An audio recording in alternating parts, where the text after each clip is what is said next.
a photograph we made earlier, alright. But anyway, so continuing, we're talking about different beliefs last time we met. And basically everybody believes in some form of evolution, whether they are atheist or Christian, because basically the word itself has a meaning to unroll, to unfold, to change.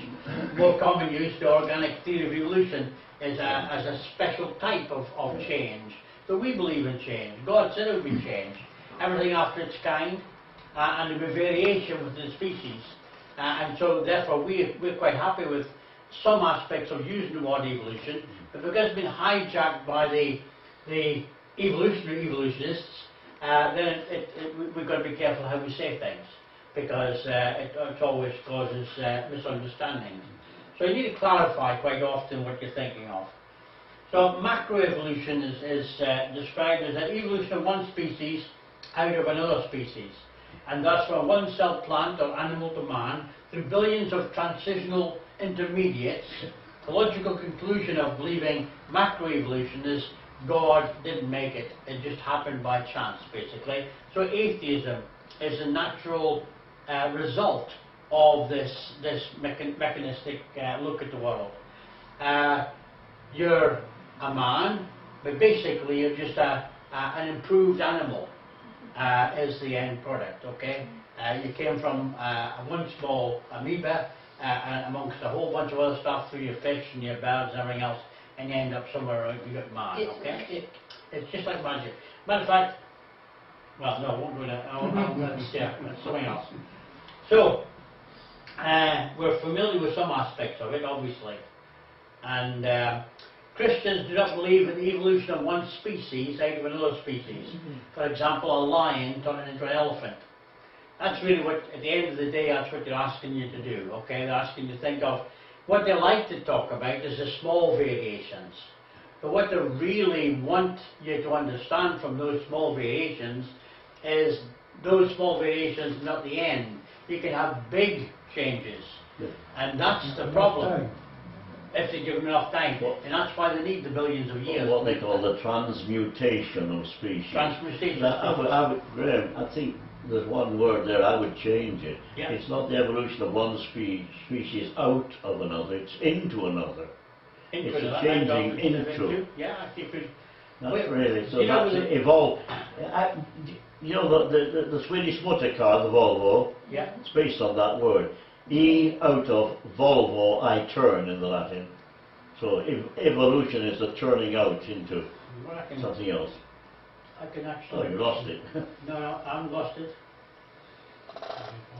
No, Volvo, I turn. Whether they believe, for example, from a dog species, you can breed a variation as far apart as a Jack Russell or a Great Dane. That's right. Now, I believe in that. I believe in that, okay?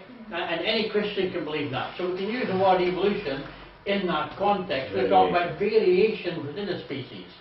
But evolution, that kind of evolution is talking about a dramatic change outside of a species. Yeah. Now they can do it today, but they do it in the laboratory, and they're paying a lot of money to pay people to play about with the genetics, to be able to produce different things. Matter of fact, they're working on a mammoth at the moment. Having said that, a mammoth is it's in the elephant family, so they're not going that far out with a mammoth. They've made live tags, a lion and a tiger, which technically, by the time that we're around, they're a bit further apart than they used to be. Yeah. But in the laboratory, they can make them. And they're working. They dug up a mammoth, and they took some of the DNA out of it. And they saw the difference between the old mammoth that died in the ice and the ice cap, and they saw a difference in an elephant, and they looked at the genetic thing we're going to look at later on, and they're adding the bits that's missing from a normal elephant to make it into a mammoth. They're adding that to a normal elephant, and they're hoping to produce a mammoth. They're working on that at the moment. Well, that's still the same family, really. An elephant and mammoth. Yeah. But when they cross a lion and a tiger, I actually remember that when I was a boy. Yeah. It's always sterile. Well, that's right. This is the end. That's why they can't breed from them, no, right. Unless they play again with the genetics. but they're putting millions of pounds into scientific guys in white robes in order to make this happen naturally.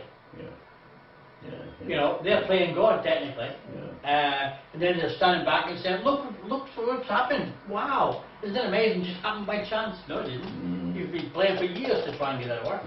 Anyway, so the major difference is that we believe in variation, whereas they believe in interspecies happening. Macro-evolution is a proven fact of science. We see it every day in the varieties of dogs and also different kind of bills and finches.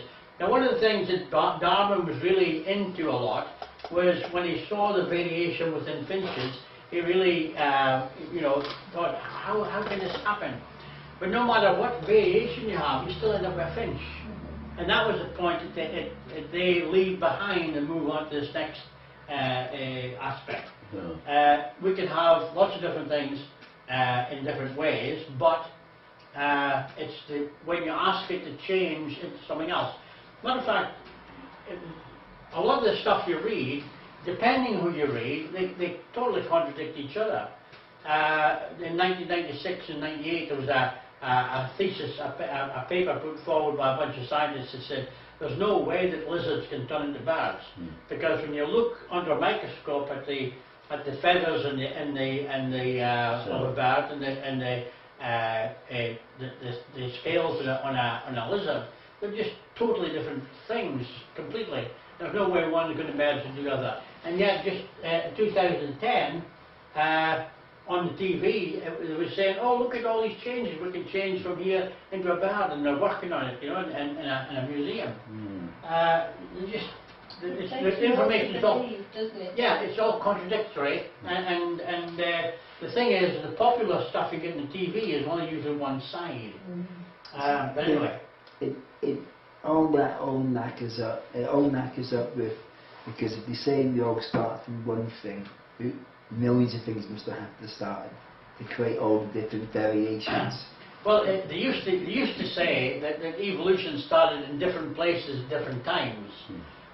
They're actually pretty much abandoning that now because of the stuff we've done with blood and stuff like that. They've actually gone away from that. But there's obviously a lot of people out there still saying it, because quite often when you read about it in your science magazines and stuff like that, it's still a mix. You don't hear much about the missing link these days, because they're not looking for change. They say that it came in leaps and bounds, sudden changes. Well, I was a guy called Velikovsky about 1948. He put forward that, and he was last out, you know, the last attempt. Because he used the word hopeful monsters. Sudden change, like if this is a bit crude, but obviously it's the idea behind it was, if two animals were mating, and if suddenly there was a lightning flash just at the point where they were getting together, it would be such an impact on the animals that actually what the offspring would be something totally different. Hopeful monsters, you see. Well, you wouldn't want to assume that. No, it was come close. It was surprising, wasn't it? People have seen. Yes. Anyway, Genesis says God created great sea monsters, all the creatures that glide and teem the waters in their own species, winged birds in their own species, and God saw that it was good. So that's what we technically believe. And at the end of the day, you've got to make your choice. The theory of organic evolution supposes there's no God and that life couldn't be in by chance. Hence, one cannot believe in organic evolution and still consistently believe in God, because they're parallel apart, they're poles apart. Though some people try to make that agreement. And here's a good word. However, it is axiomatic. It is obvious that for every effect there must first be a cause. The world itself exists, it's an effect. And the question is, what caused it? Is it matter or is it mind? We call God and mind God. We know that inert matter can cause nothing, because unless it's acted upon by some other agency. And for a stupid application of that, a ball upon a level surface will not roll unless something causes it to roll. However, the nature of that which has been caused is such that we may be certain that the first cause is intellectual, it's mind. And it won't roll uphill anyway. And it wouldn't roll uphill either. That's true. Unless you're a big wind behind it, then you've got to roll. Romans. Electric ray, it might. Yes. Romans 1 verse 18 to 20 says, since the creation of the world, his invisible attributes are clearly seen by being understood by the things that are made, even his eternal power and Godhead, so that they are without excuse. A couple more of those. Although the things I see behind here are from either a science textbook or from Hubble space pictures themselves. Galaxies come in all shapes and sizes. The largest local galaxy, is M31, the Andromeda galaxy, and that's about 200,000 light years across, a diameter twice that of our own Milky Way. Far, far more massive than any member of the local cluster, though, is M87. It's not the M1, M87. It's a giant elliptical galaxy at the very heart of an area called the Virgo cluster. The question is, did the universe always exist? Now, this guy, Carl Sagan, he died in 1996, but during his life, it was him and a few other people, you know, Dr. Spock, Star Trek, well, these two guys are really good mates. And Dr. Spock really, in a lot of his work, he tries to laugh at God, if you like. He spends a lot of money, his own money, and a lot of time producing stuff that puts God in the back burner and tries to put forward humanist concepts and evolutionary concepts. But when you think about it, when you think about Star Wars, all them planets out there filled with all these weird creatures, you know, basically they're saying there must be something out there. They're still looking, you know, you never know. So he said the cosmos is all it is and ever was or ever will be. Alright, so the universe is all, it just happens, it's just there. And you don't need an intelligence, you don't need God, because it just is. Alright? Take out the word cosmos and put God in there, you've got the right answer. Well, it's interesting also when you look at science, a lot of stuff, if you look at it from an evolutionist perspective, you say, that's evolution at work.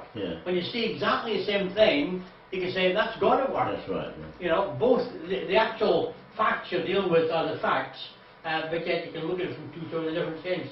A guy called John D. Barrow, in the year 2000, in his book, Nothing, Vacuum, Voids, and the Latest Ideas about the Origin of the Universe, interesting, the latest ideas about the origins of the universe, he says, at first the absence of a beginning appears to be an advantage to the scientific approach.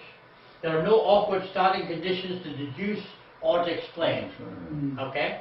He says the fact that there was no beginning behind the Big Bang, or no mind to explain, you don't need to explain anything, you just accept it. But he says that seems to be quite good, but he says once you start digging about it out, he says it's an illusion. We still have to explain why the universe took on particular properties, its rate of expansion, its density, so forth, in an infinite time, sometime in the past. Okay? So he says it may sound like a good idea, just saying, you know, we don't need God. In the beginning was just the universe. He says, but really, we need to be able to explain why does the universe work the way it does. You can take a spaceship and you can send it off into there and say, in 50 years' time, we're going to get pictures of this satellite, or this planet, or this star, or whatever. How do you know? Because everything is actually working that way. You can actually calculate exactly where that, provided it doesn't break down because it's man-made, you can calculate exactly where that rocket's going to be be able to take the pictures at the right time in the right place. And yet in the other, we all use, well, what if it, in the old days we used to use watches. You've got one. So, you know, what do you set your watch by? Well, it used to be Greenwich Mean Time. But what do you set Greenwich Mean Time by? It's atomic. And there's like, they've got new ones even finer than the atomic clock. These things just, they're losing something like a millisecond every year. And so we set our clocks by God's clock, basically. You know, out there is far more controlled and timed and a lot more amazing than practically anything we make. Most of the stuff we make either runs slow, runs fast, or breaks down. That is just it. That's eyewash, really. Yes. The hardest question for them to answer is, where do you begin? Yeah. And evolution can't begin. You know, they can't. Well, the most reasonable cause for material universe. This is something. These laws, every scientist accepts. Every evolutionary scientist, Christian scientist, in the proper sense of the word, everybody. These are laws that are just there, and they permeate through everything. And yet, when you think about them and when you look at them, they actually contradict evolution all the way through. You know, first law of thermodynamics, it says basically in simple language, energy can be neither created or destroyed. It's called the conservation of energy. This power generation process and energy sources actually involve conversion of energy from one form to another, rather than the creation of new energy from nothing. Einstein's famous equation E equals mc squared. Energy is equal to matter. Matter, m times the square of a constant. Okay, forget about all that. But anyway, basically simply says, it's often called the law of the conservation of energy, and the law suggests that energy cannot be transferred from one system to another, or can be transferred from one system to another in many different forms. But every time it's transferred, it always loses something. It goes from the complex and breaks down. Or, for example, you put petrol in your car and you drive along and suddenly you're out of petrol. You think, where did all that petrol go? But if you feel the tyres, or you feel your engine, the heat dissipated. You've also, hopefully, when you put your petrol in, you've actually travelled some distance. So all that energy to move you along the road has been used up. So if you could take that heat and put it back in the tank, that would be wonderful, but it just doesn't happen that way. You need a different kind of motor to use the heat and the waste, but even at the end of the day, you've got X amount of energy that you can't trap, you can't get back. And it's a constant loss. And that moves on to the second law as well. So energy can neither be created or destroyed. So you've got about the same amount of energy, but it goes from useful to useless. Coal, put it in the fire, burn it, you get ash, you had your heat out of it, and there's an X factor there, you can't put it in a bottle because it's lost. You can't take this ash and then rebuild it back in the same amount of coal again because it just won't do it. It's changed its form, and it's changed from being useful to heat you up into doing something else. Well, you can use it in the path. Cinders in the path to melt the snow in the winter time or something like that. So you've got another use out of it, but you can't put it back in the box. You can't put it back to that first use because it's changed its form from useful in that scenario into useless. I've often wondered about sound. Yep.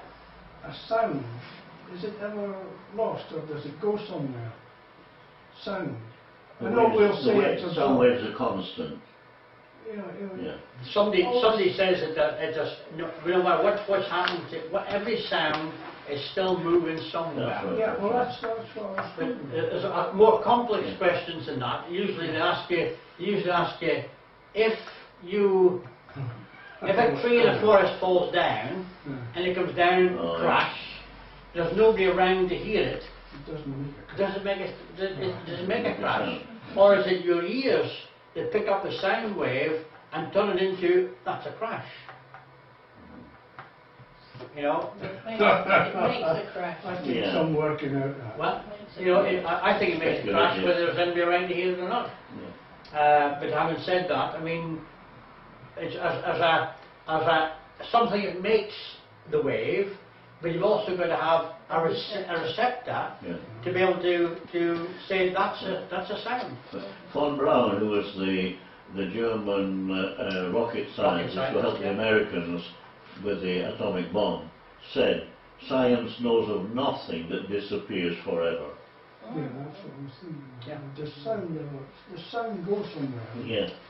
But it's like when you throw a rock in a big pond, you know, you see you get big waves, big ripples, but then the ripples slowly die down. Yeah. But they die down as far as you can see, Yeah. but if you had the right instrument, you'd see those waves are still going on. I met a man in Scotland many years ago who was interested in this. He said, you know, if we had the facility, every voice that's been sounded in this room, it may be in the wall somewhere, and you could hear the voice. You could hear things that were said ages ago, because of the sound waves.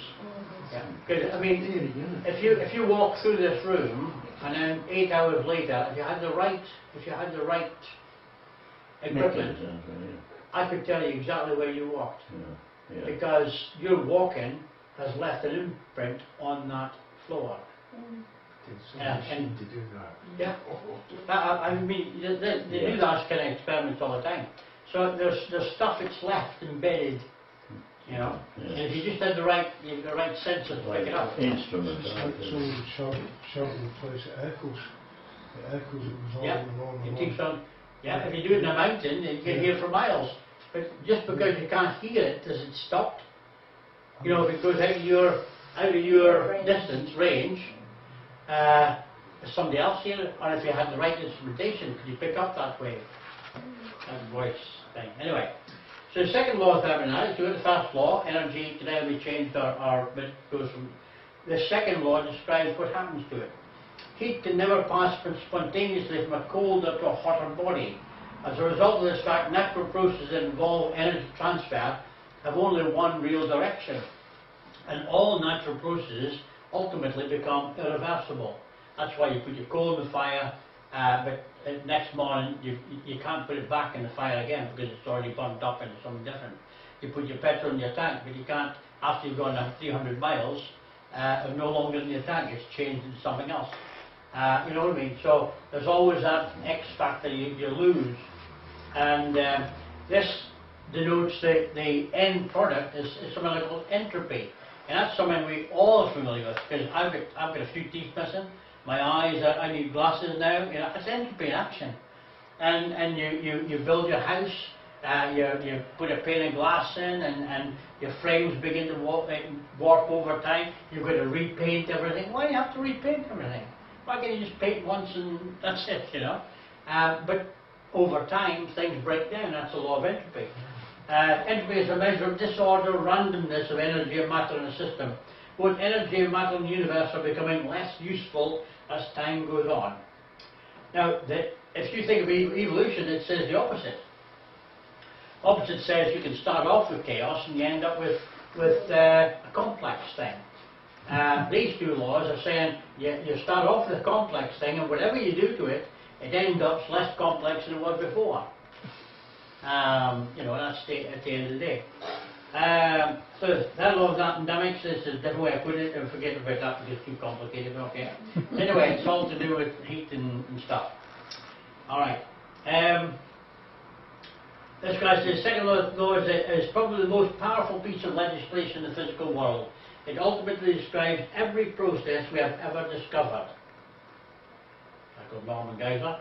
And it is the final court of appeal in any dispute relating to action and procedures, whether they are naturally generated or man-inspired. So it should be the answer, and yet this second law of thermodynamics, first and second law, stops evolution as facts. But because, even though they know it, they don't apply it, so therefore they get away with it. So it draws the conclusion that in our universe there's an overall reduction in order, a loss of available energy that is measured as an increase in entropy. Everything falls apart eventually. Some of us quicker than others, okay? So the available stock of order is being exhausted. That's like a dying battery of a flashlight. Useful energy is being dissipated into entropy, after which none remains for us to use. For us to live in a universe in which the second law of thermodynamics holds, it must be a universe that has a starting point. So when all this is saying, if you're going from the complex and eventually everything breaks down, if the world exists and it's slowly breaking down, it implies there must have been a point in time when the world came into existence in its best form in order for it to break down. There must have been a time when it was kind of pure energy, for the energy to be changed into, go from useful to useless. Now, one aspect I believe, though I'm open to thing, when you think about stuff like this, when God spoke in the beginning, and He said, "Let there be a universe," then everything in the universe is from Him, and therefore He must be, one aspect of His nature must be energy, pure energy, because everything's come from Him. And everything, He started everything in motion, and it's very complex. So He's got to be some powerful energy source. You've got to have an energy source to be able to see all the stuff comes off that energy source. You know, there's a light up there. There must be an energy source feeding the light. We see it in the light. And it's amazing, isn't it? When you take a plug and socket out the wall, why does it no electricity fall out? Put it back in. It's like water, isn't it? You know? If it was water and you took a tap off the wall, you'd be flooded out in no time. But with electricity, you take the plug out the wall, and suddenly your light goes off. It stops flowing. One of the things we've seen, I think you've seen it, I'm not sure, but one of the things one of the guys says is the idea about electricity at the moment, the guy says, don't let anybody tell you they know what electricity is, because we still don't know. And the other factor about it is, instead of electricity, we think we plug something in, there must be instant, you know, power there. He says, from what they can understand about it, it actually bumbles along like treacle. It slowly moves like treacle.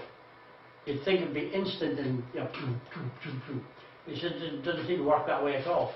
It moves along like treacle. So you're seeing one dropping off the edge is giving you your light, if you like, but a whole bunch of treacle coming bumbling along behind it. I don't understand it. A few years ago, one of the scientists said the only thing we can say about the nature of light is that we're completely in the dark. Yeah, that's a good point. That's a good point. Matter of fact, because I'm dealing with this and working with it, often you think about things, obviously. And we talk about the speed of light and measuring stuff. And the evolutionist says because this is so complex, it must have needed so much time for it to come about. So they talk about 14 billion years, 15 billion years, and so on and so forth, okay? But when you think about it, when you look at their understanding of the Big Bang and how it came about, in that first few minutes or seconds, if you like, of the Big Bang, all the concept of speed of light, time-wise, must have been set aside, because they say so much happened in that first instant, millisecond, and the universe spread out so far and so fast in that first millisecond to the first minute of time, when you look at the stuff. That must have happened faster than the speed of light. Yeah, good. Also, if it happens faster than the speed of light, that means when they say this planet is 200 million light years away at the moment, if it had moved there in that first millisecond, half that distance, then really it's only half as old as they say it is. Because the first couple of milliseconds actually took it faster than the speed of light to maybe halfway where it is today. See what I mean? Well, and when you think about God, and you know, they say, well, you know, it's billions of years old. When you watch Downton Abbey, okay, you step back in time. They've got cars that were 1938, 1940. They've got a house 1938, 1940. They've got people wearing dresses just as they were in 19... So you step back in history. And you made that less than 10 years ago. But you're actually living in 1938. When you're watching it, you're watching 1938. Now, if God is... I think he's a bit better a director than some of these program makers. If God in the beginning built time into the universe, which I believe he did, then whatever you're measuring, you can't measure it that way. You know, somebody seeing Downton for the first time, you know, if they woke up after being in a coma, and the first thing they saw was Downton Abbey on TV, in a room all by themselves, they'd think, I'm in 1938. I was there. And you were there, that's right. Because you were in that kind of service at that particular time. Yeah. I was there. So Amazing. what I'm saying is, if you build time into something and you had no other point of reference, you would actually think. I mean, Star Trek does the same thing, doesn't it? Yeah. Well, it's saying, where are we now? We're 2,000 years in the future, you know, and wow, we're there. But they made it in the last 15 years. But they built time into it. And we are so clever, we can build time into things, then we turn around and say, God can't do that. It doesn't add up, does it? If we, with our mini brains, can actually delude you into taking you to a different time dimension on your box in the corner, or your 3D. I was the first time I went to a 3D film. It was that film Pi. The little kid in the boat with a lion. You ever seen it advertised on TV? No, it's an Indian program. But I was sitting on this balcony seat, and with a 3D, I was looking at, I can't remember whether it was an alligator or something. It was literally 2 feet in front of my nose, and it looked real. You actually could see drops. You could see it raining, and it was raining right in front of me. But it wasn't. But it felt like it. I was in it. But if we can, if I can record a program on a video recorder, something like that, and I can tomorrow I can see something that happened today. Why should we deny God the ability to see everything that's happened? Well, He's not bound by time. That's right. He's not limited by yesterday or tomorrow. Everything is fast. In my belief, everything is one constant present for God. Yes, that's right. And that's the problem. But we would, you know, people who don't believe in God won't give God the same credit. Credit as they give us, who can make time stand still or make the future happen. That's it. And we think, you know, that's really clever, these directors, and we're amazed by what they can do. And yet we'll look at the universe, we won't give God the same credit. It's just crazy, isn't it, really? But anyway, hopefully we'll get there in the end. How are we doing for time? 5 minutes. Okay. It's good. Time built in. Cosmos, okay, that's what Carl Sagan said when he's put there. So, did the universe always exist? Before 1947, that's what most evolutionary scientists said. The universe has always existed. And then, of course, Mr. Hoyle came along with Big Bang and said, no, there was a point in time when it banged. And that's where all the universe came from. But before he put forward that theory, all evolutionists believed that time, matter, has always existed. And that's because the second law of thermodynamics says no. Because it's breaking down, it must have been a point where it came into existence. And that's where they then went to the Big Bang, because they needed something. They needed something, somewhere, to be the first cause. And so they end up with that. Excuse me, you said there's a point in time before the Big Bang? There wasn't time then? Well, this is what this is the problem they have. They haven't answered this question. Because we say in the beginning God, okay? Which implies that before the beginning, God existed. For the beginning, as we know it, to come into existence. There's a chap called Fred Hoyle, a silly Yorkshireman, came up with the idea of that it all began with the Big Bang. 50 years ago, they rejected it.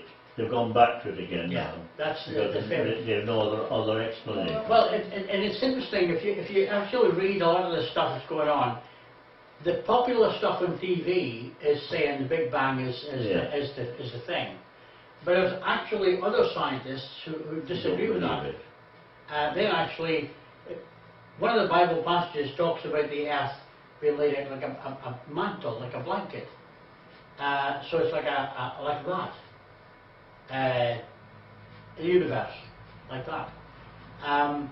There are actually scientists who actually believe that instead of a big bang and everything emanating out from that in a circular motion, they look at, they call stuff like red shifts and light and spectrums and stuff, but they actually think it looks more like what the Bible's talking about as like a mantle, like a curtain.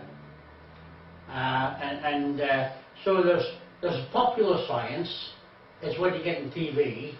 Then there's the stuff that's going on in the real world, at the cutting edge of evolutionary thought, that have already thrown away a bunch of stuff we're looking at in TV. And actually, they look down on some of the guys on TV because they think, well, we've stopped believing that ages ago. One guy, I think I may have a quote from him later on, but he said everything written before 1996, evolutionary speaking, he says needs to be discarded.